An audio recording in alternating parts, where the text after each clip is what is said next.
First heading fourth question. Okay, ಇಲ್ಲಿ ನೀವು ನೋಡಿದ್ರೆ ಫಸ್ಟ್ ನಂಬರು ಸೇಮ್ ಇದೆ, ಸೆಕೆಂಡ್ ನಂಬರು ಸೇಮ್ ಇದೆ. Okay, first number y square same ಇದೆ, 3/2 ಸೇಮ್ ಇದೆ. ಒಂದೇನು ಇಲ್ಲಿ ಪ್ಲಸ್ ಇದೆ, ಇಲ್ಲಿ ಮೈನಸ್ ಇದೆ. ಸೊ ಆ ಟೈಮ್ ಬಂದಾಗ ನಾವು ಯಾವ ಫಾರ್ಮುಲಾ ಅಪ್ಲೈ ಮಾಡ್ತೀವಿ? a plus B into a minus B is equal to a square minus B square formula apply ಮಾಡ್ತೀವಿ. ಓಕೆನಾ? ಸೊ ಈಗ a ಇದ್ದಲ್ಲಿ ಏನು ಬರಿಬೇಕು ನಾನು?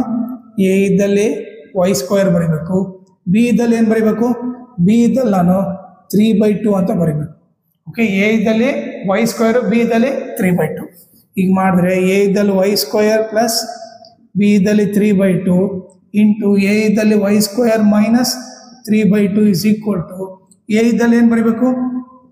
y ಸ್ಕ್ವೇರ್ ಹೋಲ್ ಸ್ಕ್ವೇರ್ ಆಗುತ್ತೆ. a ಸ್ಕ್ವೇರ್ ತಾನೆ, a ಇದ್ದಲ್ಲಿ y square whole square minus b ಇದ್ದಲ್ಲಿ ಏನು?